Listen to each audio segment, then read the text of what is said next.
Hello student, आज हम लोग N2 अणु नाइट्रोजन अणु का आरेख पढ़ रहे हैं। तो जैसा आप जानते हैं कि नाइट्रोजन के जो परमाणु क्रमांक होते हैं 7 होते हैं और चूंकि दो परमाणु है तो इसके इलेक्ट्रॉन कितने हो जाएंगे 14। तो N2 अणु तो इलेक्ट्रॉन हो जाएगा 7 + 7 तो 14 इलेक्ट्रॉन हो जाएगा। 40 इलेक्ट्रॉन यह आपको नोट में बताया गया है ना। कितने इलेक्ट्रॉन हो जाते हैं 40। नाइट्रोजन का इलेक्ट्रॉनिक विन्यास करते हैं तो N2 अणु का इलेक्ट्रॉनिक विन्यास करेंगे तो sigma 1s2 less than sigma star 1s2 less than sigma 2s2 और less than sigma star 2s2 less than pi 2p x equal to pi 2p y। इनकी ऊर्जा बराबर होगी तो इसमें भी दो इलेक्ट्रॉन तो 2 2 4 6 8 10 12। अब जो होता है तो सिग्मा 2p z 2 होता है। तो इस तरह से इसके आणविक कक्षक विन्यास कहलाते हैं। क्या कहलाते हैं? आणविक कक्षक विन्यास कहलाते हैं, है ना। तो पाई 2px 2 और पाई 2py 2 तो सिग्मा 2pz। तो इसमें क्या देखते हैं कि ये जो है ये जिसमें स्टार नहीं लगा है वो बंधी कक्षक कहलाता है, बॉन्डिंग कक्षक कहलाता है। और जिसमें स्टार लगा है यह सब कहलाता है क्या? प्रतिबंधी, एंटी बॉन्डिंग कहलाता है। क्या कहलाता है? Anti bonding. तो इसका जो हम लोग बंधन क्रम निकालते हैं, बंधन क्रम बॉन्ड ऑर्डर, तो जैसा आप जानते हो बॉन्ड ऑर्डर इक्वल टू होता है Nb - Na/2। तो Nb से मतलब है बंधी कक्षक में उपस्थित इलेक्ट्रॉन। तो जिसमें स्टार नहीं है तो इसमें 2 2 4 2 6 2 8 2 10 तो क्या हो जाएंगे 10। और प्रतिबंधी वाले जो हो जाएंगे एंटी बॉन्डिंग हो जाएंगे ये 2। यहाँ पर 2 इलेक्ट्रॉन है, यहाँ पर 2 इलेक्ट्रॉन है 4 तो 2 और 6/2 इक्वल टू 3। तो जितने बंधन क्रम होते हैं उतने ही परमाणुओं के मध्य सहसंयोजी बंध पाया जाता है। तो N ट्रिपल बॉन्ड N। तो देख क्योंकि यहाँ पर 3 बॉन्ड अगर आया है तो इसके 3 सहसंयोजी बंध हो जाएंगे। तो इसके जो बंधन ऊर्जा होते हैं, बंधन ऊर्जा बॉन्ड ऑर्डर के समानुपाती होता है। बंधन ऊर्जा जितने बॉन्ड ऊर्जा जो होता है वह बंधन क्रम के समानुपाती होता है। अर्थात बंधन क्रम बढ़ेगा तो बॉन्ड एनर्जी भी बढ़ेगा। अब इसमें देखिए इसमें क्या है? सभी युग्मित इलेक्ट्रॉन है, 2-2 इलेक्ट्रॉन है, 2-2 इलेक्ट्रॉन है, युग्मित इलेक्ट्रॉन है। तो युग्मित इलेक्ट्रॉन होने के कारण युग्मित इलेक्ट्रॉन होने के कारण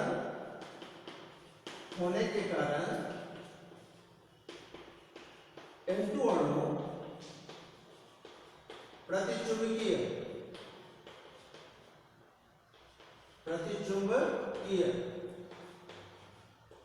होगा, है ना।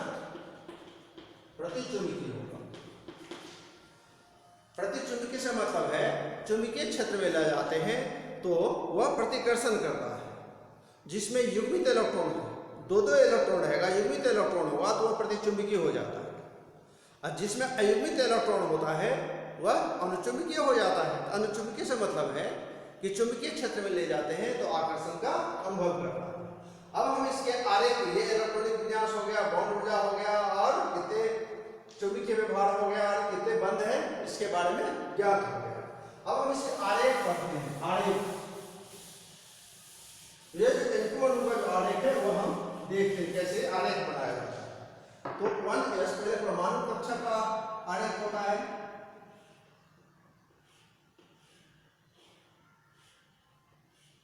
तो यह परमाणु कक्षक है, यह भी परमाणु कक्षक है, यह भी परमाणु कक्षक है, यह अणु कक्षक हो जाएगा, यह एटॉमिक ऑर्बिटल हो जाएगा, यह एटॉमिक ऑर्बिटल हो जाएगा, यह मॉलिक्यूलर ऑर्बिटल हो जाएगा, आणविक कक्षक हो जाएगा। तो यह चूंकि N2 अणु है, यह सिग्मा 1s आप जो लिखे हैं उसी तरह से सिग्मा 1s, यह हो जाएगा सिग्मा स्टार 1s। अब 1s में 2 इलेक्ट्रॉन होता है, इलेक्ट्रॉनिक विन्यास करेंगे, 1s में 2 नाइट्रोजन का इलेक्ट्रॉनिक विन्यास करते हैं N2 का, तो 1s2 2s2 और 2p x1 और 2p y1 और 2p z1 है ना। 7 नाइट्रोजन के साथ होते हैं, परमाणु क्रमांक 2 2 4 5 6 7, तो ऐसे इलेक्ट्रॉनिक विन्यास। तो यहाँ 1s है तो 2 इलेक्ट्रॉन है, तो एक इस नाइट्रोजन के लिए हो जाएगा और एक इस नाइट्रोजन के लिए परमाणु के लिए हो जाएगा। तो एक इलेक्ट्रॉन यहाँ, एक इलेक्ट्रॉन यहाँ, 2 इलेक्ट्रॉन और 2 इलेक्ट्रॉन, यह एक इधर से आएगा और एक इधर से आएगा, इसी तरह इसमें भी आएगा। 1s के लिए हो गया, तो 2s के लिए भी इसी तरह से बनता है। यह भी आपका 2s के लिए हो जाएगा 2s। तो 2s में कितने इलेक्ट्रॉन है? 2 इलेक्ट्रॉन है, इसमें भी 2 इलेक्ट्रॉन, तो 2s में 2 इलेक्ट्रॉन। अब यह आपका सिग्मा 2s हो जाएगा, इसमें 2 इलेक्ट्रॉन है, इलेक्ट्रॉनिक विन्यास में आपने देखा है यह सिग्मा स्टार 2s है, इसमें भी 2। तो ऊपर वाले जितने भी हैं सब स्टार है, यह प्रतिबंधी होता है, एंटी बॉन्डिंग होता है। अब इसी तरह जो इसके आरेख ऑक्सीजन पी कक्षक के लिए बनाते हैं, तो यहां हम देखेंगे क्या कि इसकी ऊर्जा समान है, पाई 2px और पाई 2py बराबर किए हैं, इसकी ऊर्जा बराबर होती है, समान होती है।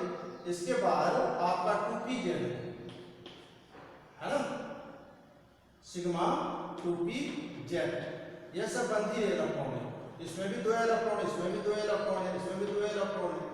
अब ऊपर वाले जो होते हैं यह कहलाए जाते हैं प्रतिबंधी, क्या कहलाते हैं? प्रतिबंधी। तो इसमें भी पाई स्टार 2px और पाई स्टार 2py और सिग्मा स्टार 2pz होता है। तो p में px py pz एक एक इलेक्ट्रॉन है, तो px 2px py और pz एक एक युग्मित इलेक्ट्रॉन है, तो 2px 2py और 2pz, इसमें भी एक एक इलेक्ट्रॉन है। तो एक यहाँ से आया, एक यहाँ से आएगा, फिर एक यहाँ से आएगा और फिर एक यहाँ से आएगा और एक यहाँ से आया और एक यहाँ से आया। ऊपर वाले जो है स्टार वाला यह सब प्रतिबंधी है, यह एनर्जी ले रहे हैं, ऊर्जा से, ऊर्जा इसका एनर्जी ले रहे हैं,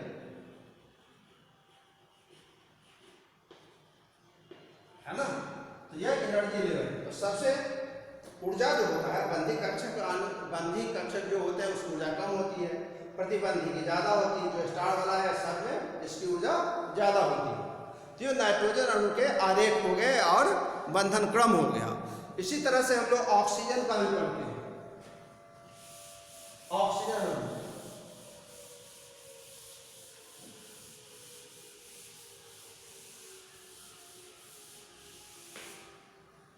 O2 अणु,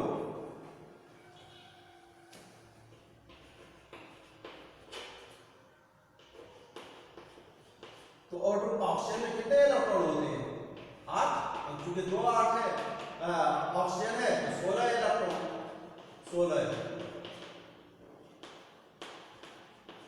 16 ठीक।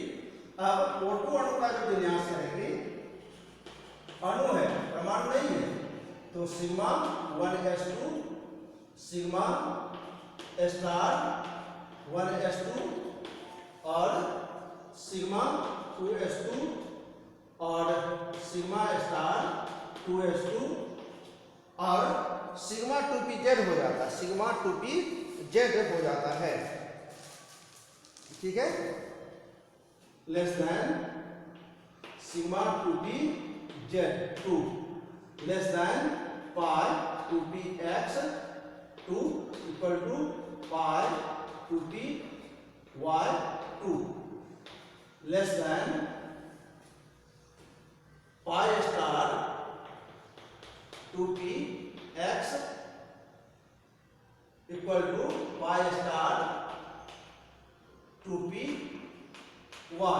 अब देखिए 2 4 6 8 10 12 14, अब कितने इलेक्ट्रॉन बच गया? 2 इलेक्ट्रॉन।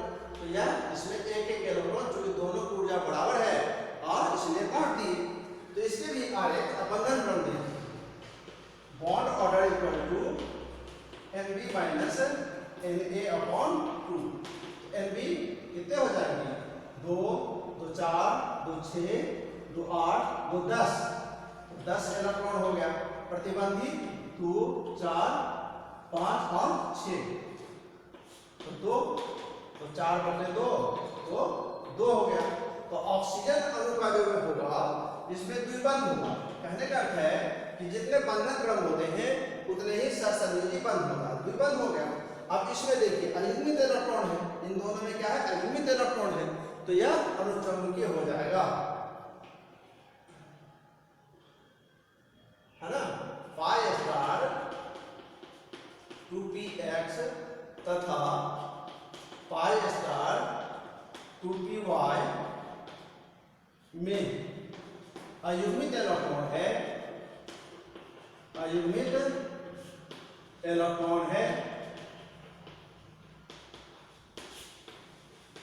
तो O2 अणु अनुचुंबकीय होगा, अनुचुंबकीय होगा, है ना। तो यह MOT सिद्धांत से, मॉलिक्यूलर अणु कक्षा के सिद्धांत से ऑक्सीजन अणु की व्याख्या की जा सकती है, VBT सिद्धांत से नहीं होता है। संयोजकता बल सिद्धांत से इसकी अनुचुंबकीय गुण की व्याख्या नहीं हो पाती। तो चूंकि अयुग्मित इलेक्ट्रॉन है, इसमें दोनों में एक एक इलेक्ट्रॉन है, कोई भी एक इलेक्ट्रॉन रहता है तो अनुचुंबकीय हो जाता है। तो अनुचुंबकीय से मतलब है कि चुंबकीय क्षेत्र में ले जाते हैं तो आकर्षण का अनुभव करता है। अब इसके हम आरेख बनाएंगे, तो इसी के आधार पर आरेख बनता है। अब देखिए ये आरेख है,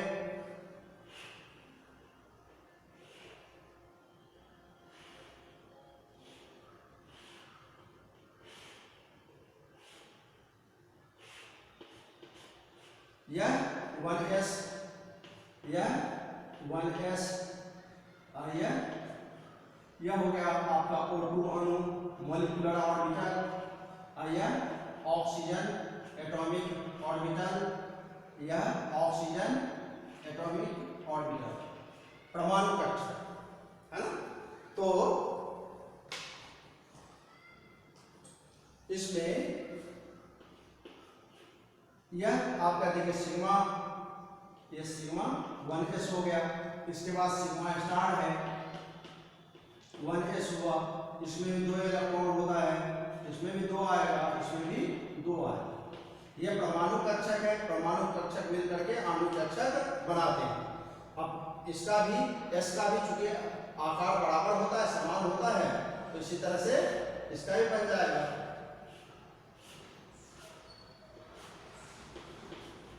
यह 2s है और यह 2s है,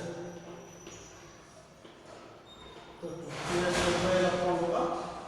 तो अब देखिए यहाँ सिग्मा 2s, और यहाँ पर इलेक्ट्रॉन डालेंगे, और यहाँ सिग्मा स्टार 2s 2 इलेक्ट्रॉन।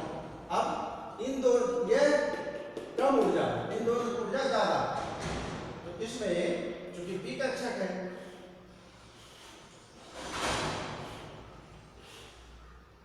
तो एक बन गए ये सिग्मा 2pz। अब यहाँ 2 इलेक्ट्रॉन, ठीक है। अब इसी तरह से अब इन दोनों का बनाएंगे पाई 2px और पाई 2py, इसमें भी दो दो इलेक्ट्रॉन है। अब ये एंटी बॉन्ड है दो, तो पाई स्टार 2px और पाई स्टार 2py, इसमें एक इलेक्ट्रॉन है ना। अब एक रह जाता है तो सिग्मा 2pz, उसमें इलेक्ट्रॉन ही नहीं है, सिग्मा 2pz स्टार। सबसे ऊर्जा अधिक इसमें होती है।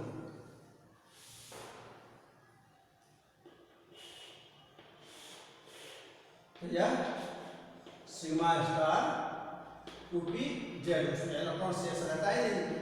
ठीक है, इलेक्ट्रॉनिक विन्यास रहता है, इसमें दो इलेक्ट्रॉन आता है ना, 1s2 2s2 और 2p6।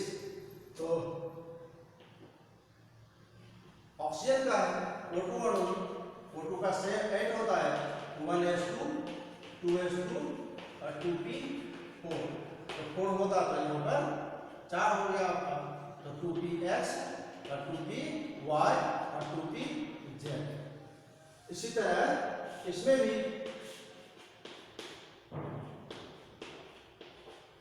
2px और 2py और 2pz। ठीक है, एनर्जी लेवल। तो सबसे इस तरह से इसके आरेख बनते हैं। ठीक है, अब हम लोग जो पढ़ने के लिए जा रहे हैं संयोजकता बंध सिद्धांत और आणविक कक्षक सिद्धांत में अंतर। ठीक है, अब हाइड्रोजन बंध बेटा दो,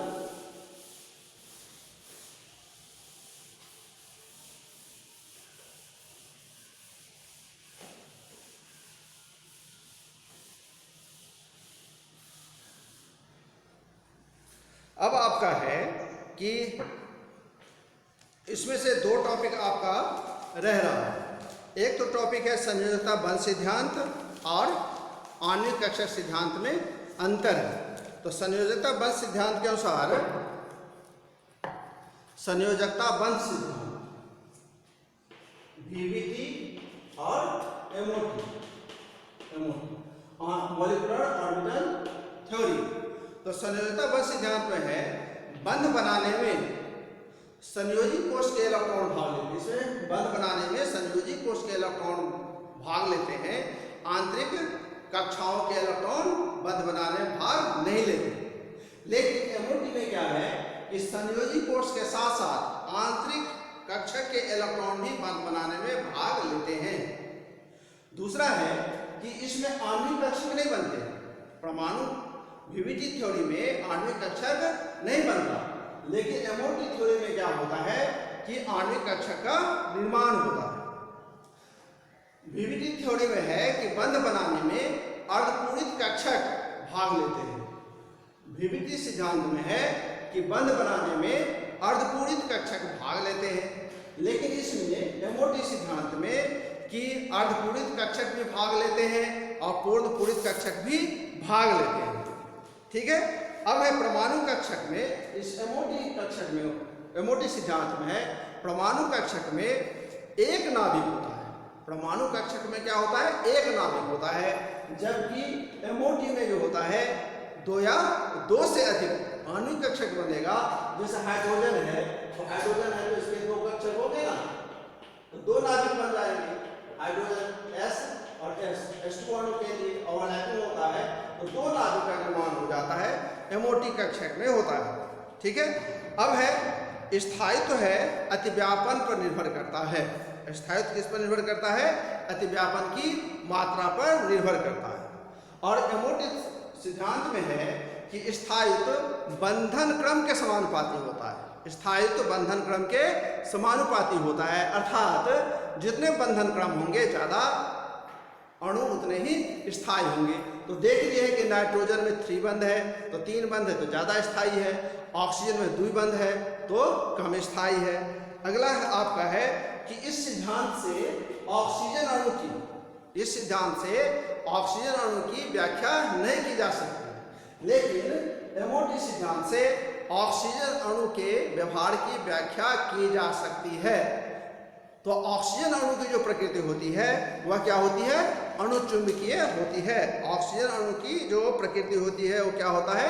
अणुचुंबकीय होती है। ठीक है, अब जो हम लोग पढ़ने जा रहे हैं वह हाइड्रोजन बंध। बहुत इंपॉर्टेंट चीज पढ़ रहे हैं, हाइड्रोजन बंध।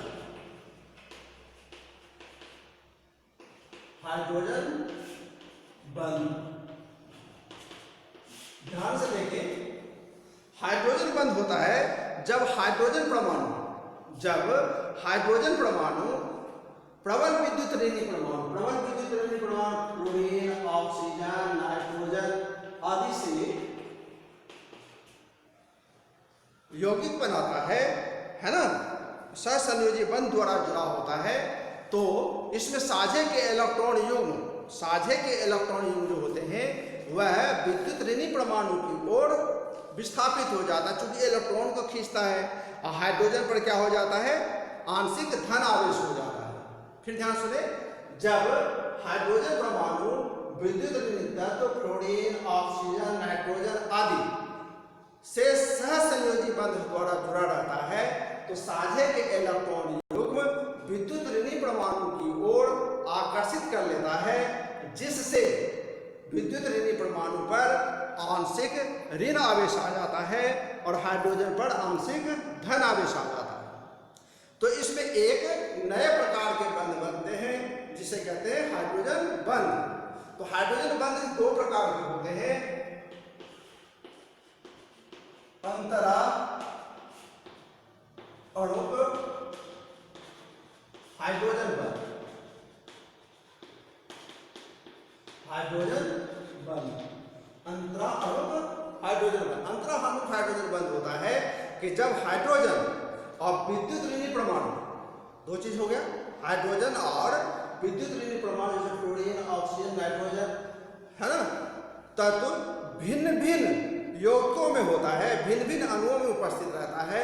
तो इस प्रकार से जो बंध बनता है वह अंतरा अणुक हाइड्रोजन बंध कहलाता है। जैसे H2O, NH3 और HF में हाइड्रोजन बंध पाया जाता है, तो हाइड्रोजन बंध के कारण यह H2O, NH3 और HF जो होता है वह द्रव अवस्था में होता है। अब देखिए, जैसे H2O है, HOH,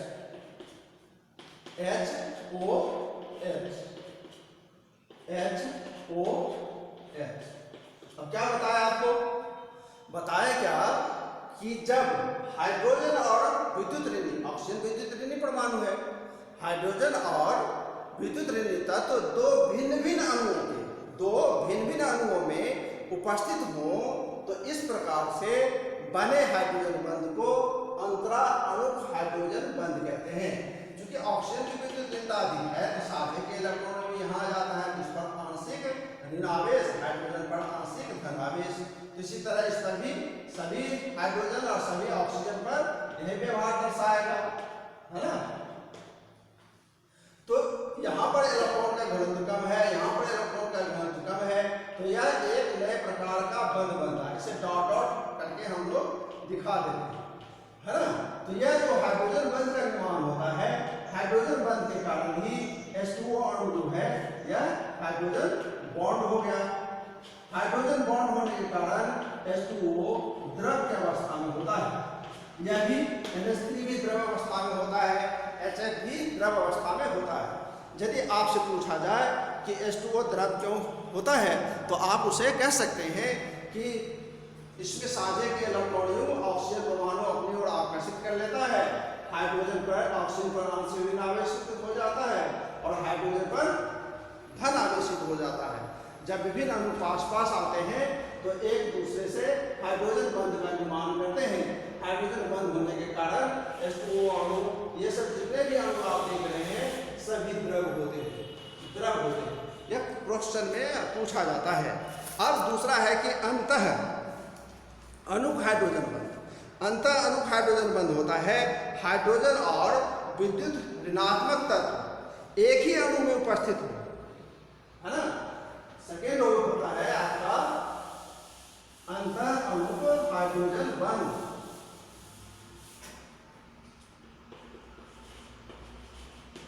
अंतर अणुक हाइड्रोजन बंध।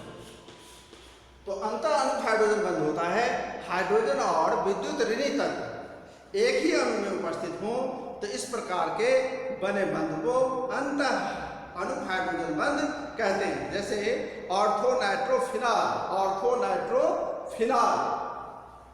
तो ऑर्थोनाइट्रोफिनॉल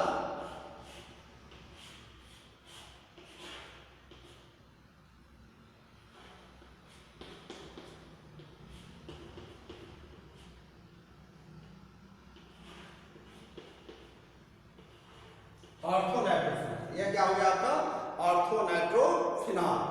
तो ऑर्थो हाइड्रोजन और ऑक्सीजन क्या देते हैं, एक ही अणु में है, इसीलिए अंतर अणु कहलाता है। तो इनके बीच में हाइड्रोजन बंध का निर्माण होता है ऑर्थो नाइट्रोफिनॉल।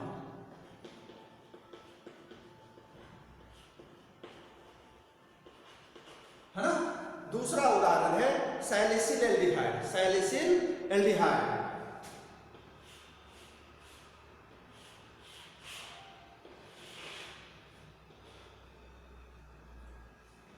Salicyl aldehyde